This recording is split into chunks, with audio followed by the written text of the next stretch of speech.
इस वीडियो में हम सीखेंगे कि ना DMN क्या होता है कामुंडा 7 में। हेलो दोस्तों, मेरा नाम है सुखमन। तो चलिए वीडियो को स्टार्ट करते हैं। तो फिर दोस्तों DMN का ना फुल फॉर्म होता है डिसीजन मॉडल एंड नोटेशन। इसका दोस्तों हम यूज़ क्यों ना करते हैं, जब भाई हमें कोई सा ना डिसीजन लेना ना होता है तो हमें ना किस तरह का ना डिसीजन लेना ना होता है। मान के चलो दोस्तों, कोई ना कामुंडा 7 की ना प्रोसेस है। अब ना उसने वहाँ पे ना डिसाइड करना है कि भाई ना इस पर्सन को लोन देना चाहिए या फिर ना नहीं।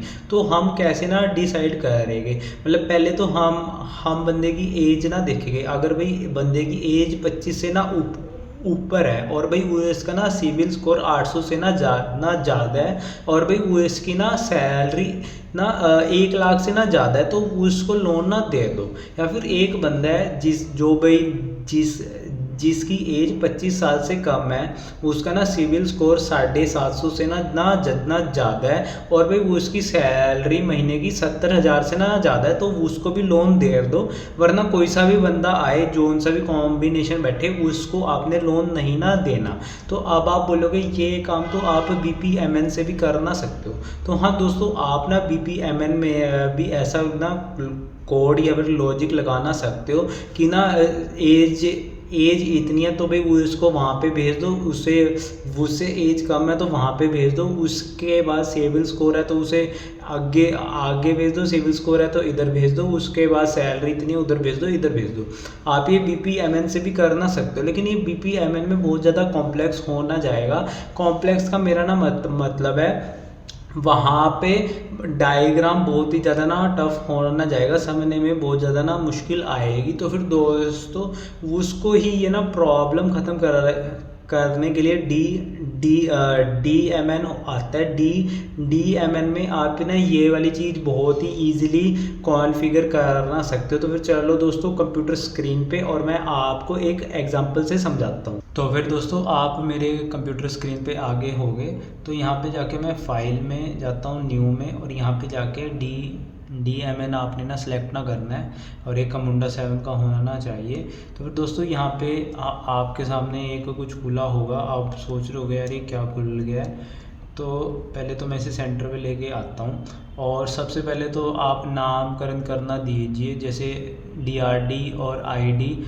ये कुछ भी हो ना सकता है, ये इतना मैटर नहीं करता। लेकिन जो आप डिसीज़न के ऊपर क्लिक करके जो डिसीज़न के ऊपर नेम और ID होता है, यही ना इम्पोर्टेंट होता है कि आप क्या ना रख रहे हो। तो यहाँ पे आप जैसे कुछ भी नाम रख दो, जैसे कि मैं रखता हूँ माई कड़ा हट रहा है, 1 मिनट, माई डिसीज़न, और यहाँ पे आप रख दो लोन अप्रूवल।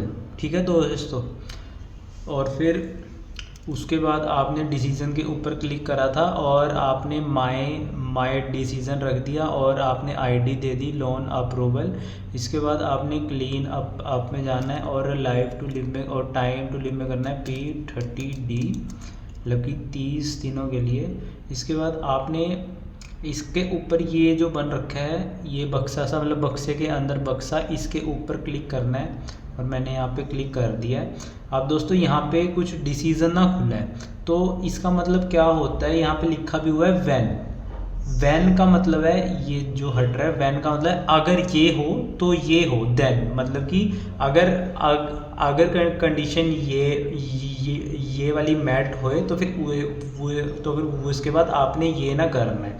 तो ये पहले तो आपने ना कंडीशन देनी है, जैसे कि हम सबसे पहले कंडीशन ही ना देता है। तो आपने इनपुट के ऊपर डबल क्लिक करा और आप यहाँ पे कुछ नाम दे दो, जैसे कि हम सिविल स्कोर के बेसिस पे किसी को लोन ना देंगे। लोन अप्रूवल सिविल स्कोर के ऊपर ही होना है। और आप एक्सप्रेशन लैंग्वेज को फील्ड की जगह जावास्क्रिप्ट करना दीजिए और आप इनपुट वेरिएबल कर लो आप सिविल स्कोर, और फिर आप स्ट्रिंग की जगह आप इंटीजर सेलेक्ट करना लीजिए कि हम सिविल स्कोर इंटीजर में ना देंगे। और फिर इसके बाद है आउटपुट। तो आउटपुट में आप दे दो स्टेटस क्या होगा, अप्रूव या फिर ना रिजेक्ट। और आप यहाँ पे भी स्टेटस रखना दीजिएगा आउटपुट नेम का। आउटपुट नेम इम्पोर्टेंट है, ये स्टेटस तो है दिखने के लिए, लेकिन जो वेरिएबल की वैल्यू सेट होगी वो आउटपुट वेरिएबल यहाँ से होगी, और सेम जो हम वैल्यू पास करेंगे वो ये इनपुट वेरिएबल पे ना डिपेंड ना करेगी। और यहाँ पे आपने ना टाइप स्ट्रिंग ना रख दी, क्योंकि हम स्टेटस या जो भी देंगे इसके बेसिस पे देंगे। इसके बाद आपने प्लस पे ना क्लिक करा, और आप इसके बाद ये पेंसिल बनी हुई है, पहले तो आपने इनपुट वाले पे क्लिक ना करना है पेन पे, और फिर इस पेंसिल पे।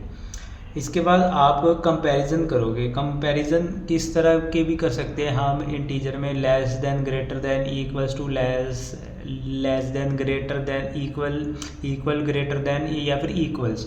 तो हम पहला क्या करेंगे, लेस।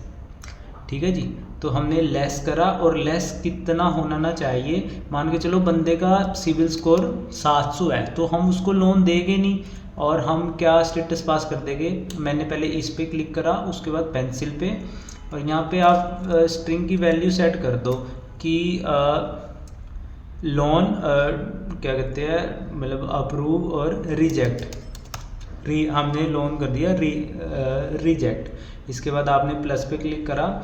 अगली कंडीशन होगी क्या, या तो 700 या फिर 700 से ज़्यादा, तो आपने इक्वल्स की जगह कर दिया ग्रेटर और इक्वल्स टू, और ग्रेटर और इक्वल्स टू में आपने क्या रख दिया, 700। तो पहले तो हो गया 700 से कम या 700 या उससे ज़्यादा। तो आपने उस केस पे क्या करना है, ये शायद मैं करना भूल गया, यहाँ पे आपने जैसे ये सेट करी थी वैल्यू रिजेक्ट, और इसके बाद मैंने एंटर नहीं करा था। सेम इस पे गया, पेंसिल पे क्लिक करा, और यहाँ पे कर दिया है अप्रूव या अप्रूव रख दो, एंटर पे क्लिक कर दिया, और ये यहाँ पे ऐसा आ गया। तो हमने यहाँ पे एक DBMN बना लिया है, इसको मैं करता हूँ सेव, और सेव के लिए आप इसका नाम रख दो कि प्रैक्टिस, यानी लोन लोन, ठीक है, लोन नहीं कर रहे हैं हम, और इसको मैं सेव कर देता हूँ। इसके बाद एडिट DRD, इसको सेव करा, और ये पहले ही सेव हो गया था। इसके बाद हमने इसको डिप्लॉय कर देते हैं, डिप्लॉय पे क्लिक करा, और ये डिप्लॉय हो गया है। तो अब हम जाते हैं अपने जैसे कि कमुंडा, तो आपने कॉकपिट पे जाना है। कॉकपिट में यहाँ पे प्रोसेसेस है, प्रोसेसेस तो आपने अभी तक देखी है।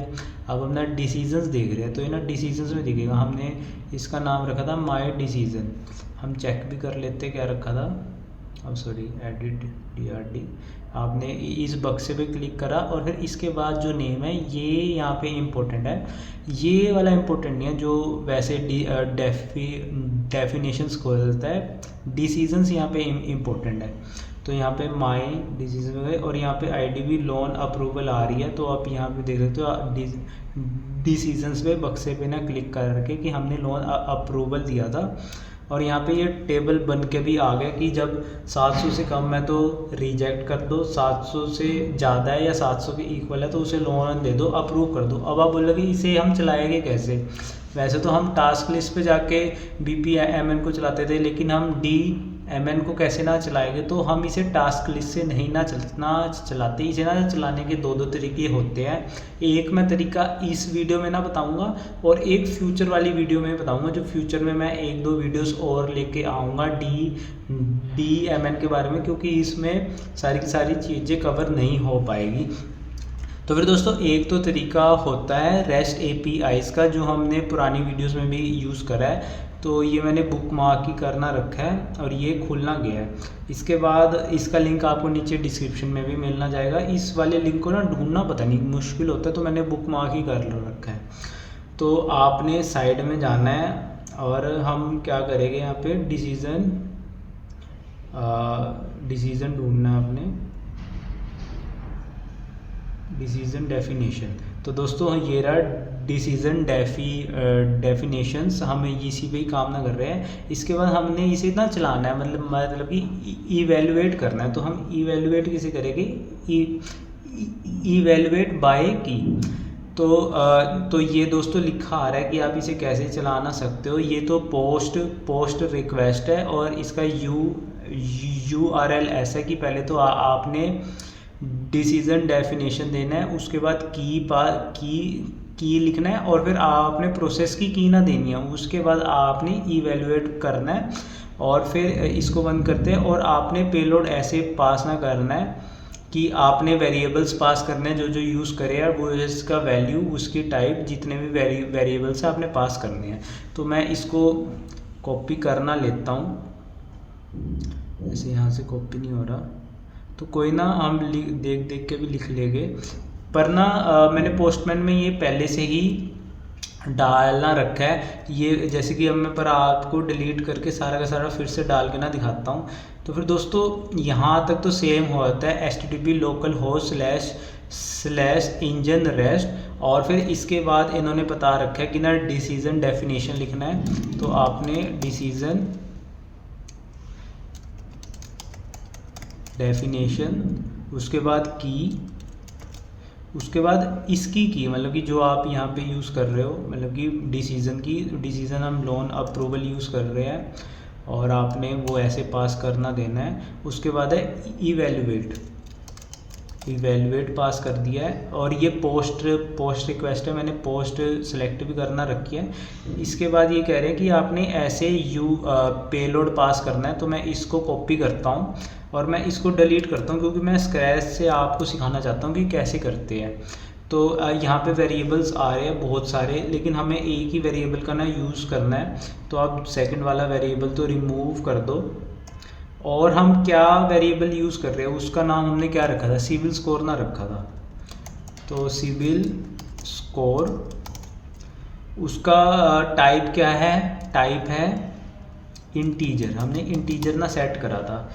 उसके बाद हमने वैल्यू टाइप करनी है कि 700 से कम है तो रिजेक्ट कर दो, 700 या फिर 700 से ज़्यादा है तो उसे अप्रूव कर दो। तो अगर हम इसे भेजें सेंड रिक्वेस्ट और यहाँ पे एक पुरानी किसी रिक्वेस्ट का आ रखा है, बट इसको छोड़ो और मैं इसे करता हूँ सेंड। तो ये कर दिया इन्होंने रिजेक्ट, क्योंकि सिविल स्कोर 700 से कम है, सिविल स्कोर 700 से ज़्यादा होना ना चाहिए। और यहाँ पे हमने 600 भेजा है। अगर सिविल स्कोर 800 है तो क्या होगा, तो देखा दोस्तों यहाँ पे अप्रूव आ गया है। लेकिन अगर 700 है तो 700 में क्या होगा, 700 में अप्रूव होना ना चाहिए। क्या हो रहा है, जी हाँ दोस्तों यहाँ पे अप्रूव हो रहा है, बिल्कुल सही काम कर रहा है, हमने जैसा डिफाइन ना करा था। और हम वीडियोस में क्या करेंगे, DMN को अच्छे से ना सीखेंगे। इसमें और भी केसेस बनना सकते हैं। जैसे मैं इस पर क्लिक करूं तो आप इसमें काफ़ी चीज़ें ऐड कर सकते हो, कितना भी ऐड कर सकते हो। और फिर हिट पॉलिसी होती है, इसको भी आप चेंज करके ना देखना सकते हो। तो हम इसे अच्छे से ना सीखेंगे विस्तार से। और दोस्तों अगर आप मुझसे पर्सनली कमुंडा 7 सीखना ना चाहते हो तो फिर दोस्तों नीचे मेरा व्हाट्सएप का नंबर डिस्क्रिप्शन में या फिर ना कमेंट सेक्शन में आ रहा होगा, आप वहां से जाके अब मुझे व्हाट्सएप पे मैसेज करना सकते हो। और फिर आप कमुंडा बैच की ना डिटेल्स मुझसे ना लेना सकते हो, जिसमें मैं ना जूम पे ना पढ़ाता हूँ 1 बैच में। और बैच में थोड़े से लोग और हो जाते हैं, जितना मुझे लगता है कि इतना बैच ठीक ना रहेगा। और फिर उसमें आप मुझसे ना डाउट्स पूछ सकते हो बीच में रोक के भी। और ये काफ़ी बढ़िया तरीका होता है क्योंकि बहुत चीज़ें लोगों को समझ नहीं आती। और यहाँ पे प्ले लिस्ट तो कमुंडा 7 की आ रही होगी इधर या इधर, उस पर क्लिक करके आप कमुंडा 7 फ्री में भी सीख सकते हैं।